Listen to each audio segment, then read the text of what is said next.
nila. No? Bakit? At sa kanila po nga Kasi nga hindi makakain yan. Opo, sa kanila po kasi, Bakit? alam niyo ho yun, kapag ho kasi isinantabi natin yung iyong blind, ano po, ano ha? Opo, ano ba tawag doon? Yung iyong pagiging... Fanaticism. Oo, parang... Pagiging panatiko. ano man ang alam niyo, yung definitely kahit na ano pa ang gawin, nino man, oo, tama, di ba, kahit na ito'y lantaran na may pagkakamali, kung talagang panatiko ka, at panatiko, Blinded ka. Parang pag in love ka, di ba, kahit anong maling gawin ng jowa mo, love mo pa rin siya. Yun. Ganon siya. May mga ganon. Oo. Kurso, Specific for that. Public administration. Ano yun? Merong anong tawag doon sa kursong yun?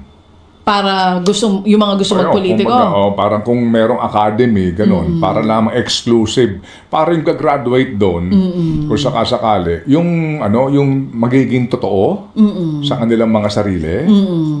Yung hindi magpapanggap, yung mga hindi hunyango. Ganon. Oo, yung mga hindi babaloktutin kung ano nakasaad sa konstitusyon. Yung kunwari nagpapanggap na ganire, yung pala ganire siya. Ay, marami yan. Tupperware ang tawag dyan. Ganon. Plastic, kumbaga. Eh, uso naman yun sa kanila. Hindi ba? So, ano nga tawag sa kurso? Sa kurso nun? Oo. Ikaw, may suggestion ka ba? Para gawa na nila ng curriculum for that. Oo. Palagay ko pinaka-importante yata dito sa mga lingkod bayan natin. Oo, ang pinaka-importante Ano? Ang pinaka-importante dito mapadama sa kanila Na ng ating mga kababayan. Ang damdamin natin. Oo. Tama. Kasi sa ngayon, gaya nitong nangyaring ito sa panukala po ng taas sweldo, sinasabi naman mismo nitong grupo ng mga manggagawa na isahan na naman sila. Diba? Naisahan na naman sila. And no one is taking responsibility. Right? Nagtuturoan po sila. Parang dito rin po ito sa nangyari at ating napanood nga po nung isang araw. Right? Opo. Na ito ho yung remanding issue na ito. Diba? Na parang feeling mo parang naisahan ka din. Muli, alam kong may mga tao na talagang ayaw ng impeachment trial. May mga taong talagang ayaw nila. No? Bakit? At sa kanila po nga Kasi nga hindi makakain yan.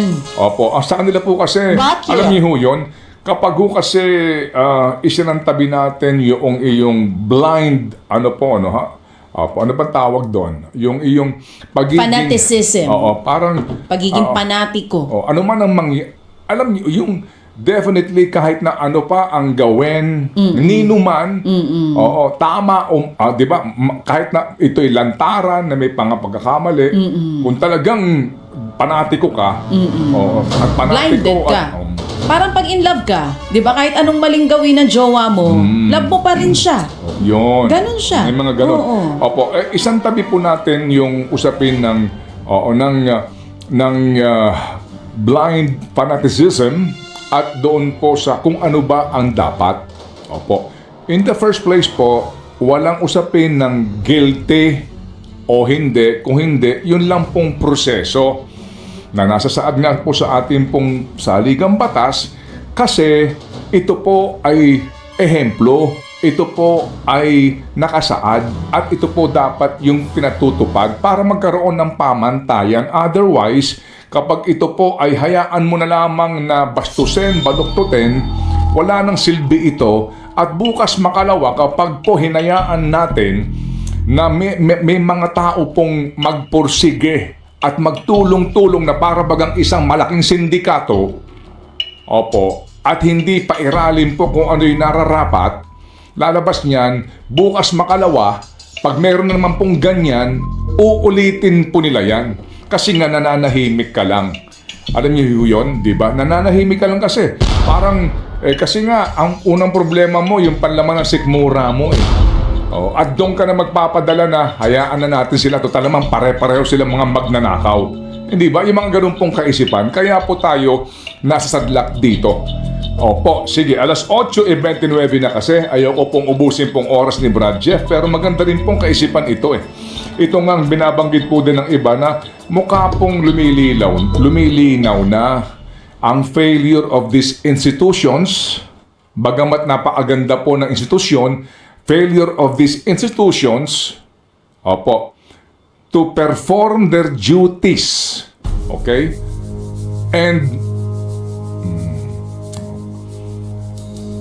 to serve the people sa pamamagitan po ng mga taong nandoon sa institusyon na ito.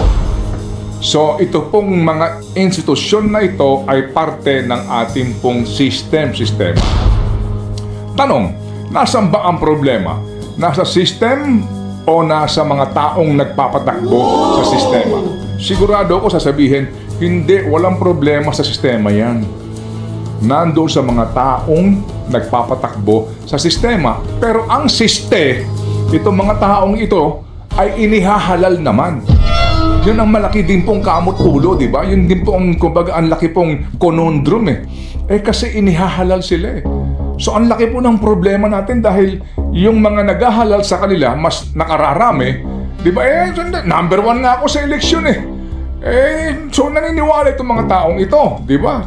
Tama ako kasi ako yung kumakatawan sa ganitong karaming mga botante. Sila ang bumoto sa akin, huwag mong maliitin yun. Oo. Aray ko.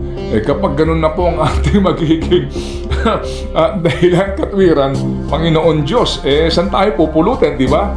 So, siguro po, maganda mamaya, mapag-usapan na rin natin, okay, sa ganung uri ng ng mga pangangatwiran, and then sasabihin natin na walang problema sa sistema, at yung mga tao naman na nandidiyan inihalal ng tao, how do you solve that huge big problem kung problema may tuturing ng iba? Ikaw, anong tingin mo, Madam Chair? Bigat laki, lalim ha? Ang hirap sagutin yung tanong lalim, mo. No? Medyo mahirap sagutin yung tanong Demokrasya. mo kasi. Okay. Oo, yan ang lagi sinasagot. Demokrasya, binoto kami ng tao. Oo, pero di ba, ang sinasabi mo rin, the government you elect is the government you deserve. Ang problema lang yan, damay tayong lahat. Yun na nga. Yun po yun, no? Yun din yun. Damay lahat. Di ba? Opo, damay lahat. O sige, so, isa siguro sa magandang, magandang pag-isipan yung mga kapatid. Oo. Siguro, we might first start with the system.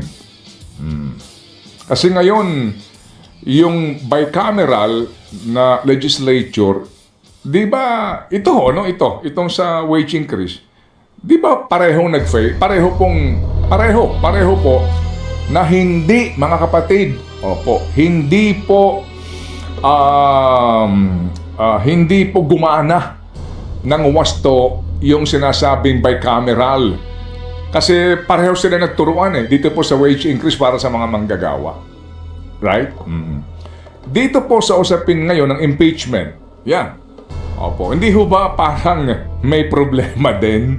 Oo, bagamat dapat nga dito, ang ganda ho, check and balance right?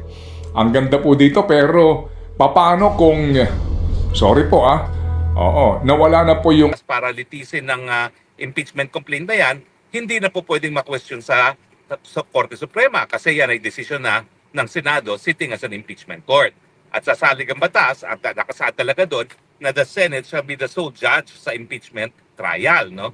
So, yun yung garantiya na hindi po pwedeng mabaliktad yung pagpapabasura ng ating Korte Suprema.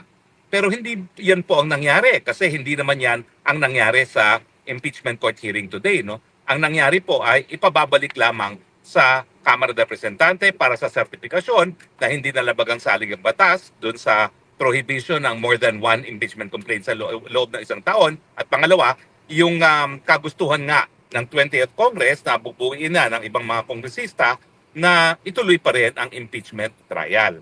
Now, bakit ko sinasabi na ito ay win kay VP Sara?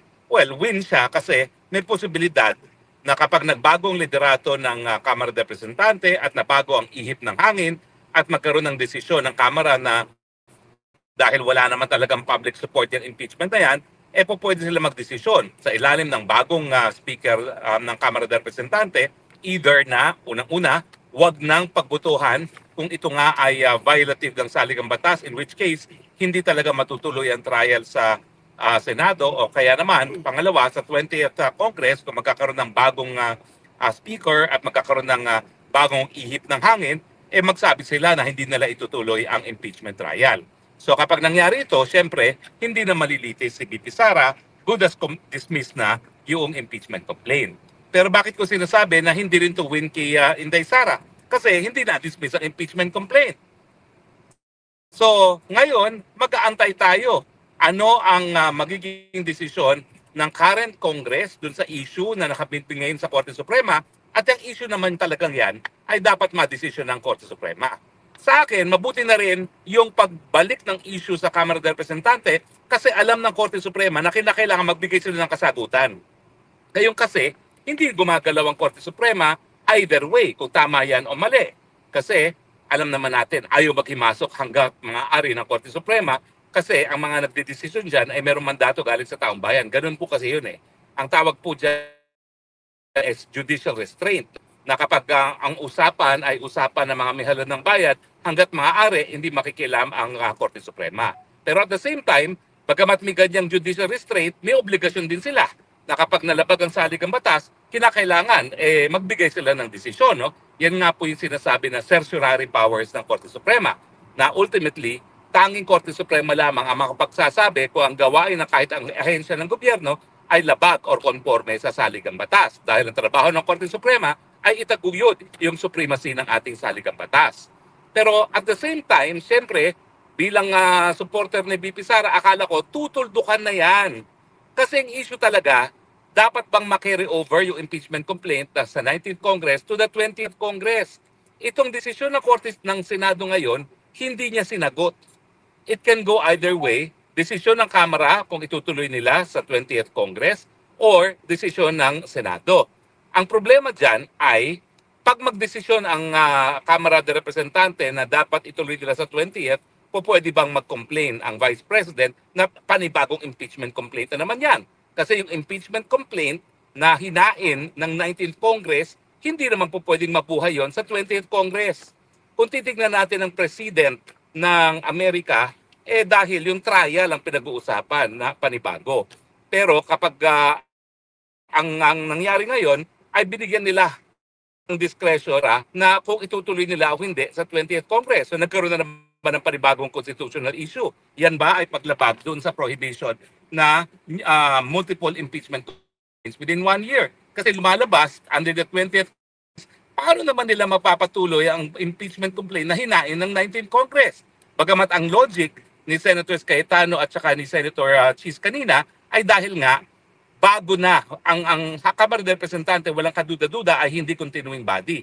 Kasi pagdating ng June 30, bago talaga ang komposisyon ng Kamara. No? So, hindi ko lang maintindihan kung paano nila masasabi na mapapatuloy ang prosecution ng isang impeachment complaint na inaprubuhan ng 19th Congress. Kinakailangan siyempre, aktuhan na naman yan ng 20th Congress. At kapag inaktuhan niya ng 20th Congress, hindi ba yan ay prohibited second impeachment complaint?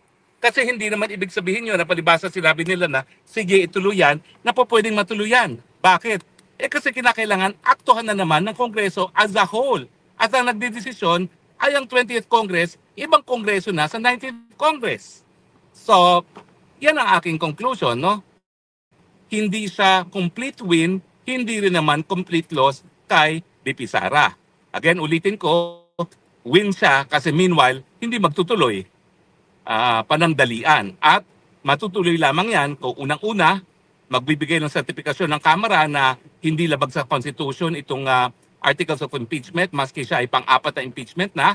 At pangalawang isang implikasyon dyan, nagpapahiwatig talaga sa Korte Suprema na dapat sila magdesisyon. Kasi ang Senado mismo hindi sigurado kung talagang tama ba yung pag-file ng Articles of Impeachment bagamat siya ay pang-apat na impeachment complaint na. No? So, mensahe yan sa Korte Suprema. Ito pwedeng desisyon na ng Korte Suprema kasi nga ang issue, tama ba yung ginawa ng Kamara de Representante? Kapareho ng ginawa naming issue nung ini-impeach si Chief Justice Davide na tama ba na yung second impeachment complaint within 1 year, yan ang magiging basehan ng impeachment trial.